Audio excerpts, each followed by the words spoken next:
Excuse me sir. Sir Andhra से 2 लोग आए हैं, उनमें से एक कहती है कि शारदा मेम साहब की पोती है। अगर आप इजाजत दें तो मैं उन्हें अंदर पूछ ले करता हूँ, वेट करो। Okay sir. Excuse me.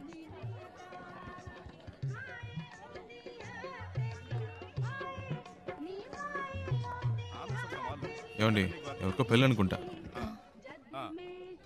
మళ్ళీ ఉండి తగులుకున్నాడు ఏదో అడుగుతున్నాడు మేనేజ్ చేయండి అందుకే చెప్పాను బయట వెయిట్ చేద్దాం లోపలికి వచ్చాక ఏం చేస్తాడు मैं पूछ रहा हूँ, तुम जवाब क्यों नहीं दे रहे हो? हैं? चलो चलो निकलो यहाँ से, बाहर निकलो यहाँ से। उन्हें आने दो।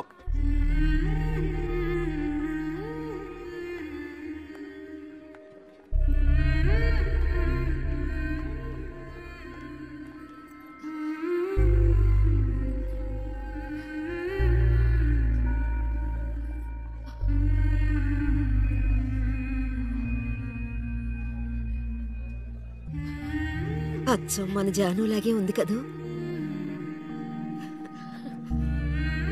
రామ్మా.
శివ, నేను చాలా భయపడుతూ ఇక్కడికి వచ్చాను.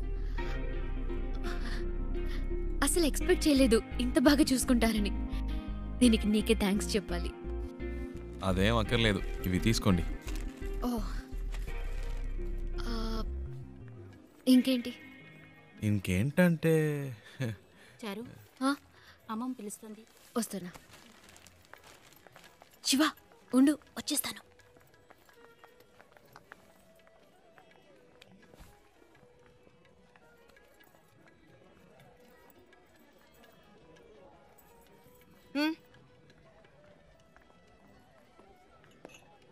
రాజ్, అవునా?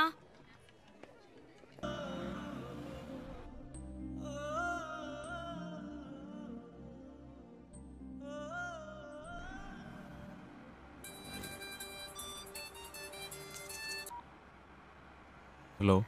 రే శివ, ఎక్కడున్నావు? రోడ్లో. తను తన ఇంట్లో. ఏవైందిరా? అంతా అయిపోయింది, డ్రామా ఫినిష్. అడ్రస్ దొరికింది, తను చేరాల్సిన చోటుకే చేరింది. రే, నువ్వెవైనా చెప్పావా? తనేం చెప్పింది? చెప్పింది అన్నిటికీ థ్యాంక్స్ అని. ఇంకేం చెప్పలేదా? ఇంకేం చెప్తుంది, అంతకంటే ఏముంది. తను ఇప్పటికైనా అక్కడికి వచ్చినందుకు అందరూ సంతోషించారు. నేను అక్కడ ఎందుకున్నానో నాకే అర్థం కాలేదు. వచ్చిన పని అయిపోయిందని అనిపించింది, అందుకే వచ్చేసా. బెంగళూరు నుంచి బాంబే వరకు వచ్చాను, అది నాకు పెద్ద దూరం అనిపించలేదు. ఇప్పుడు తను ఇంట్లో వదిలేసి రోడ్డు వరకే వచ్చాను. బాగా దూరం అయిపోయినట్టుంది ప్రియా, ఏడు పోస్తున్నట్టుంది. రే, నువ్వు ఊహించినట్టు ఏం జరగదు, ధైర్యంగా ఉండు.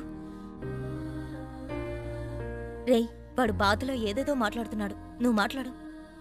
రే శివ, ఆనంద్ మాట్లాడుతున్నాను, ఏమైందిరా? రే, నేను ట్రాఫిక్లో ఉన్నాను రా, తర్వాత చేస్తాను.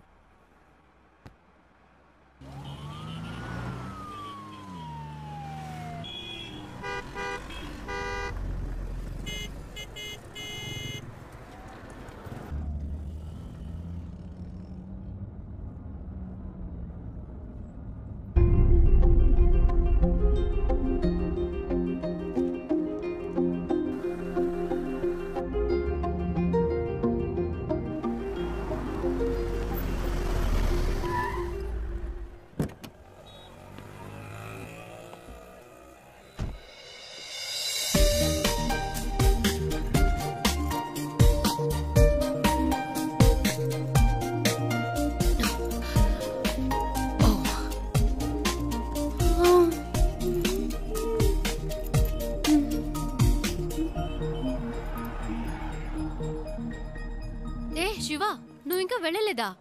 ఓహ్, ఇంకా బొంబాయిలోనే తిరుగుతున్నావా? నీ ప్రాబ్లం సాల్వ్ అయిందా? లేదా మా అంకుల్తో చెప్పి నీకేమైనా హెల్ప్ చేయమన్నా? పర్చేస్ మొత్తం అందరూ పైనే ఉన్నారు. సడన్ గా తీసుకొచ్చారు. అది తీసుకో ఇది తీసుకొని ఒకటే గొడవ, ప్రాణం తీసేస్తున్నారు. నువ్వు ఇంట్లోనే చూసావు కదా ఎలా నెత్తి మీద పెట్టుకున్నారో. ఇలా చెప్పా పెట్టకుండా తీసుకొచ్చేసి అది కావాలా ఇది కావాలని అడిగితే మనకే ఇబ్బందిగా ఉంటుంది కదా. అందుకే కిందకు వచ్చేసాను. నైస్ కార్ యునో, చిన్న జర్క్ కూడా లేదు. రియలీ. కొనేటప్పుడేమో 100 1000 చెప్తారు, అమ్మేటప్పుడు పావలాకి 10 పైసలకి అడుగుతారు. నీ గాజులు అమ్మితే ఇదే వచ్చింది అమ్మా. అది ఉంచుకోండి, అది మీకే. మనకి మంచి లైఫ్ స్టార్ట్ అయింది. గేట్ దగ్గర నుంచున్నాడు. ఎందుకు పాతవని చేతికున్న గాజులు తీసిచ్చాను. అవ్వమ్మేసి నాకే తెచ్చిస్తున్నాడు. ఏమిటి అమ్మా నువ్వు? బస్కి ట్రైన్కి కూడా డబ్బులు లేవు, ఈ గాజులు అమ్మి పెట్టండి అని అడిగినావు. నీ డబ్బు నాకు ఎందుకు అమ్మా?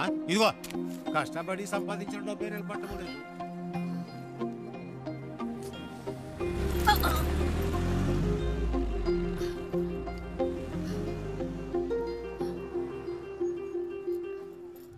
ఎప్పుడు లేనిది ఏంటి ఇది కొత్తగా? సడన్ గా ప్రేమ పొంగొచ్చిందా? లేచిపోయిన దానికి పుట్టిందే కదా. గుండెల మీద తన్నేసిపోయింది వీళ్ళమ్మ. ఇంకా కళ్ళ ముందు మెదులుతోంది. ఇప్పుడిప్పుడే కోలుకుంటున్నాం. నాకెప్పటికీ మనశ్శాంతి అనేది ఉండదా? మన కుటుంబ గౌరవాన్ని సంతోషాన్ని పాడు చేయడానికే దాపరించింది. ఎక్కడికి పోతాయి ఆ బుద్ధులు? వాళ్ళ అమ్మేమో మనల్ని కాదనుకుని ఇంట్లోంచి వెళ్ళిపోయింది. ఇదేమో వాళ్ళ నాన్న ఏర్పాటు చేసిన పెళ్లి కాదనుకుని వచ్చేసింది. మమ్మల్ని క్షోభ పెట్టడం వల్లే దీనికి పరిస్థితి వచ్చింది. ఒరే చెప్పేది వినరా, గట్టిగా అరవకు, దానికి వినపడుతుందేమో. వినపండి, వినపడాలనే మాట్లాడుతున్నాను. మన కుటుంబంలో దానికి చోట్లేదు. దానికి ఏదైనా చేయాలనుకుంటే వేరుగా ఉంచి చెయ్యి. లేదు అదే ముఖ్యం అనుకుంటే మమ్మల్ని వదిలేయి, మేము బయటికి వెళ్ళిపోతాం. మీరే నిర్ణయించుకోండి.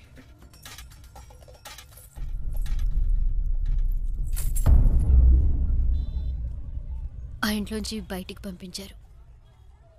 వాళ్ళకి నచ్చలేదు. అమ్మ గురించి తప్పుగా మాట్లాడారు. అందుకే నేను అక్కడ ఉండలేకపోయాను, వచ్చేసాను. అమ్మ చెప్పింది తాతగారి పేరు మీద బాంబేలో రోడ్డే ఉందని. కానీ ఇప్పుడు రోడ్డు మీద వచ్చి నుంచునే పరిస్థితి వస్తుంది అనుకోలేదు.